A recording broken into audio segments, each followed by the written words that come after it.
Graças e paz, amados irmãos. Louvado seja o nome do Senhor por mais um dia, mais um estudo da Escola Bíblica Dominical. Glorificamos a Deus pela vida de cada um dos irmãos que estão assistindo, estão acompanhando. Deus abençoe a vida de vocês. Convido agora os amados irmãos a orar comigo em nome de Jesus. Senhor Deus, querido e eterno Pai, Senhor, em nome de Jesus, toma esse estudo nas tuas mãos, ó Deus. Fala com cada um, ó Deus amado, que irá assistir este estudo, Senhor. Que o teu nome seja glorificado, ó Deus amado. Toma nas tuas mãos, Senhor, a liderança da primeira igreja congregacional de Itaguaí, Senhor. Abençoa, Deus querido, a tua casa, a tua igreja, cada família aqui representada, Pai. Em nome do teu Filho amado, Jesus. Amém e amém, Jesus. Queridos, hoje nós vamos encerrar o livro de 1 João. Encerrar no capítulo 5. E eu espero que, sinceramente, o Senhor venha falar aos corações dos amados irmãos. Amém? Vamos ao estudo. Amados, esse estudo está baseado na versão A Mensagem da Bíblia Sagrada. Os comentários também do pastor Russell Shedd e alguns comentários também da Bíblia de Estudo Pentecostal. Versículo de 1 a 3. Quem acredita que Jesus é de fato o Messias é nascido de Deus.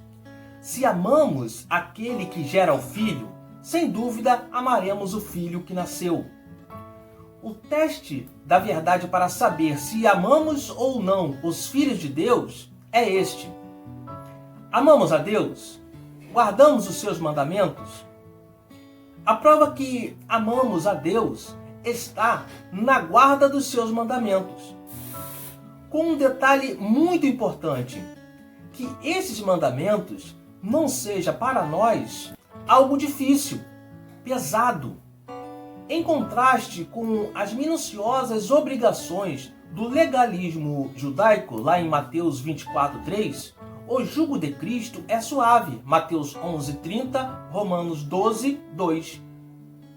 A fé genuína manifesta-se através da gratidão e amor ao Pai e a Jesus Cristo, seu Filho.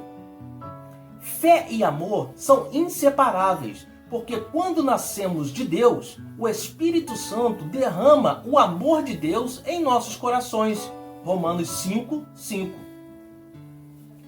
O amor ao próximo será amor cristão verdadeiro somente se for acompanhado do amor a Deus e obediência aos seus mandamentos. 1 João 2:3, 1 João 3:23 e João 15:10. Versículos de 4 a 5. O poder que se opõe ao mundo. Quem nasce de Deus está acima da influência do mundo. A pessoa que se põe acima da influência do mundo acredita que Jesus é o Filho de Deus. A fé que vence o mundo é uma fé que vê as realidades eternas, que experimenta o poder de Deus e que ama a Cristo de tal maneira que os prazeres pecaminosos, os valores seculares, o proceder ímpio e o materialismo egoísta não somente perde sua atração para nós, como também temos por ele repugnância, aversão e antipatia. Versículos de 6 a 8. Jesus, o Cristo divino. Ele experimentou um nascimento que doa a vida e uma morte que mata a morte. E em tudo isso, o Espírito confirma a verdade, a realidade da presença de Deus no batismo e na crucificação de Jesus, tornando essas ocasiões vivas para nós. O testemunho é tríplice: o Espírito, o batismo e a crucificação, os três em perfeito acordo. A expressão por água e sangue deve aludir, ou seja, apontar ao batismo de Jesus no início do seu ministério e também à sua morte na cruz. Também João escreveu assim porque alguns estavam ensinando que o Cristo divino não experimentou a morte. Diziam que Cristo se encarnou no homem Jesus por ocasião do seu batismo, mas que o deixou antes da sua morte. João, então, afirma que Jesus Cristo morreu como o Deus homem e, portanto, está plenamente capacitado para fazer expiação pelos nossos pecados.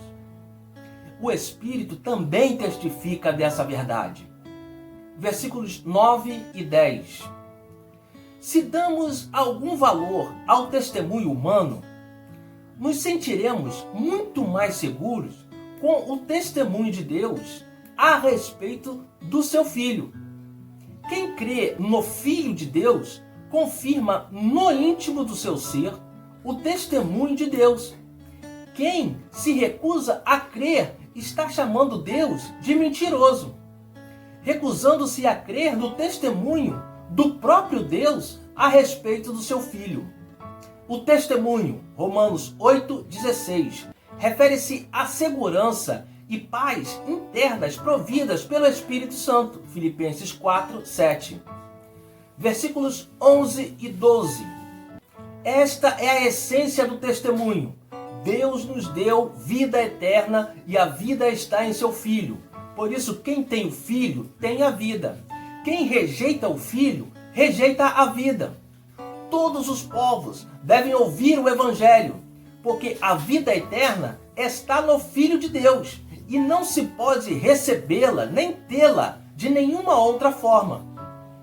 Ele é o único caminho e a vida. João 14,6. A vida eterna é a vida de Cristo em nós. Nós a possuímos quando mantemos vital comunhão com Ele pela fé. João 15,4 e Colossenses 3,4. Versículos de 13 a 15. Para que saibais que tendes a vida eterna.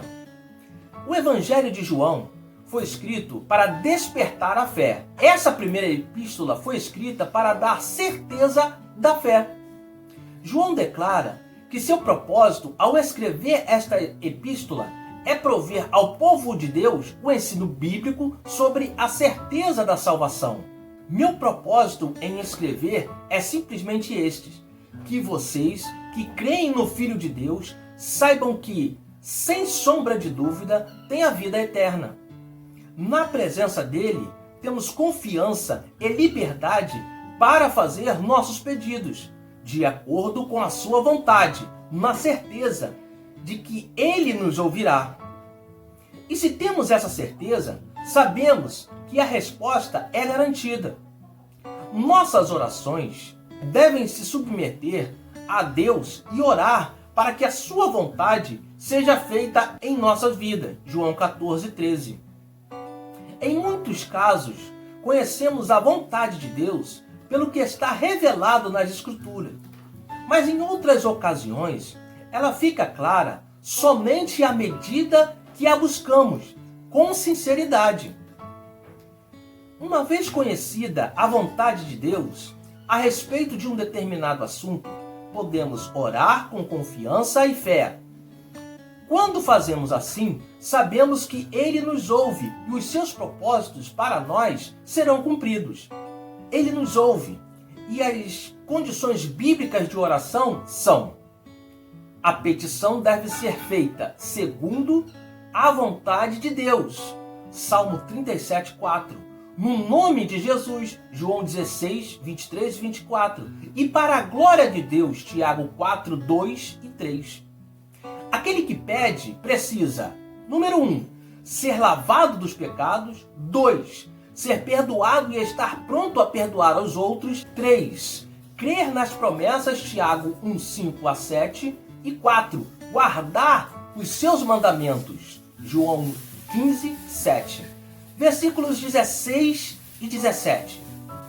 Por exemplo, se vemos um cristão pecando, que ocorre inconscientemente ou sem a pessoa querer e que não levam imediatamente à morte espiritual, pedimos a ajuda de Deus e Ele nos atende, dando vida ao pecador, cujo pecado não é fatal. Gálatas 6, 1.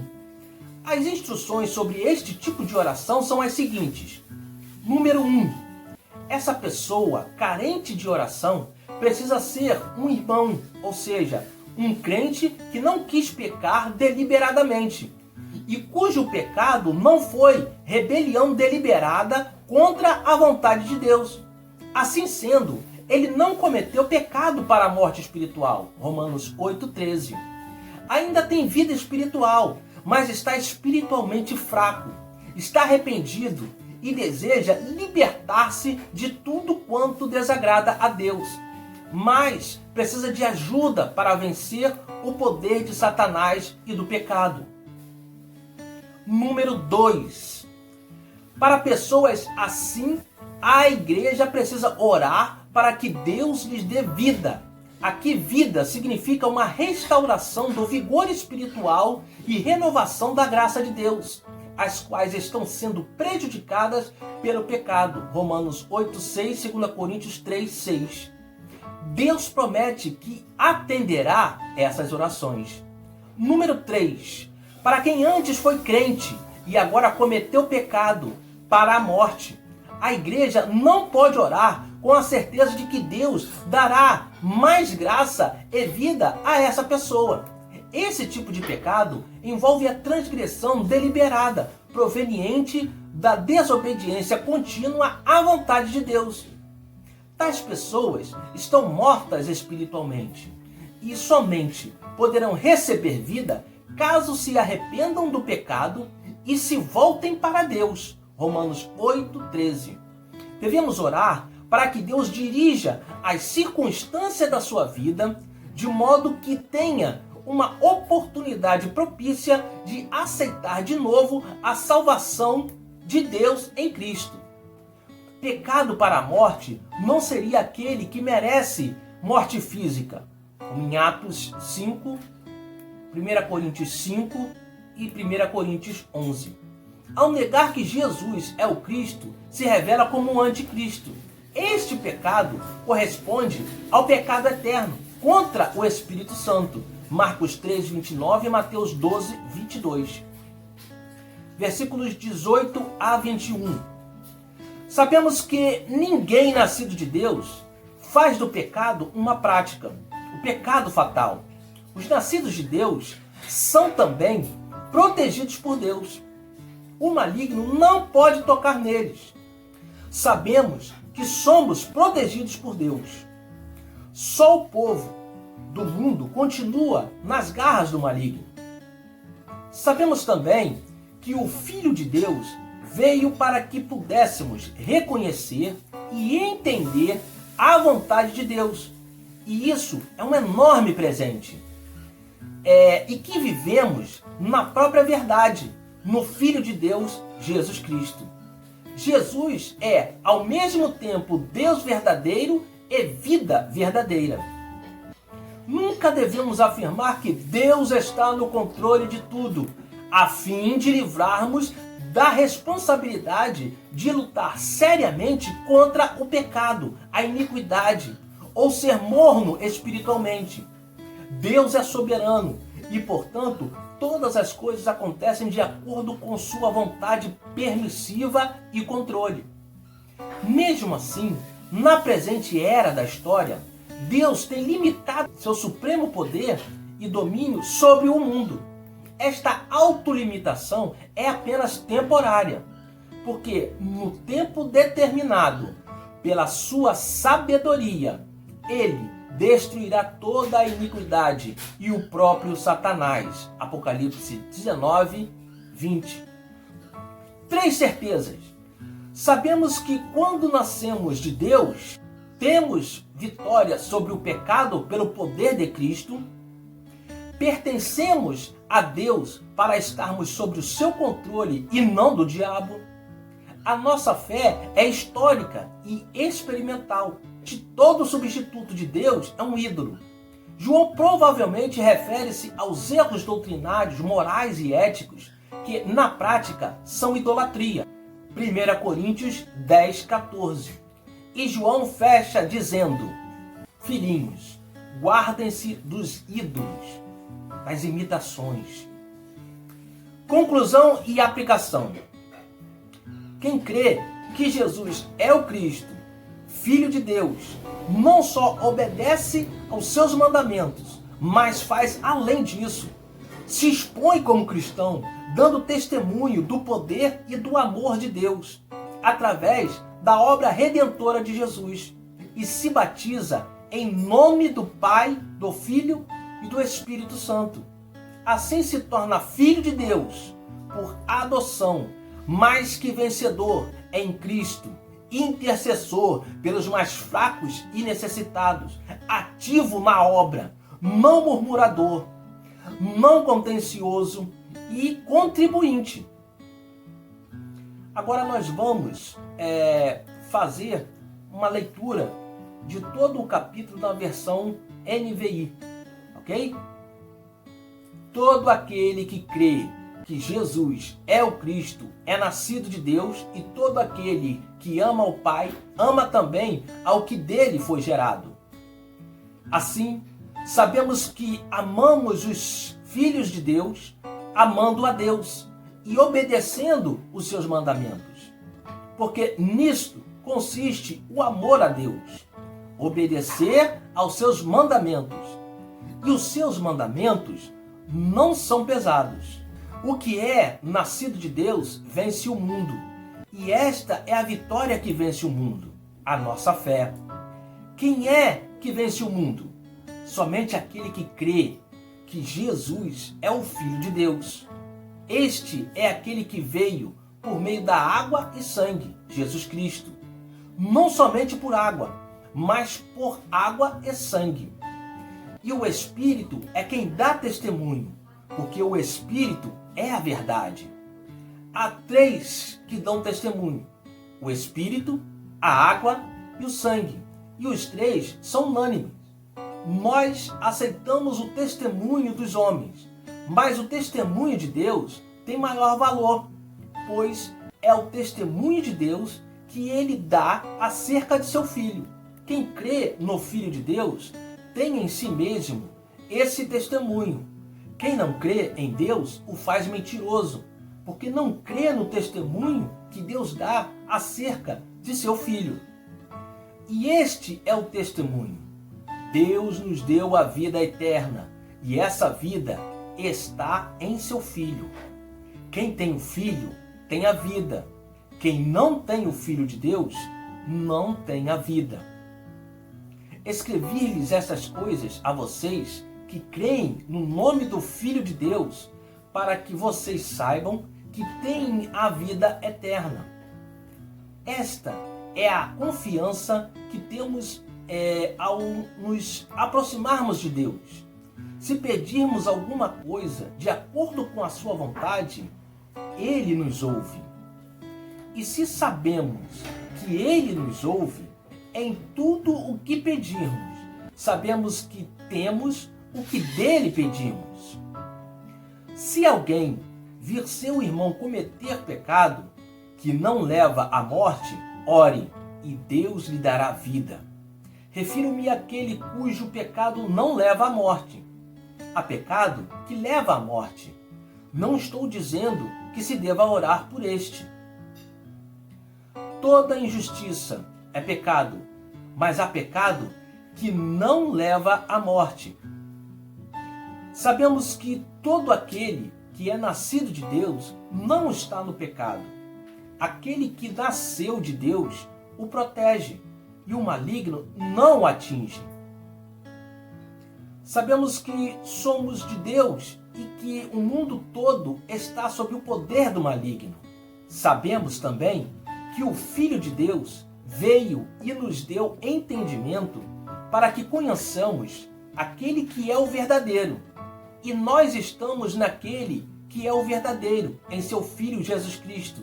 Este é o verdadeiro Deus e a vida eterna. Filhinhos, guardem-se dos ídolos. Que Deus abençoe a cada um dos amados irmãos. Que o Senhor fale melhor aos seus corações. Amados, que possamos levar a palavra de Deus mais a sério. Que possamos ter um entendimento para que possamos aplicar isso na nossa vida. Esse é o grande desafio. aplicar a palavra de Deus na nossa vida. Que o Senhor abençoe e guarde a todos em nome de Jesus. Amém.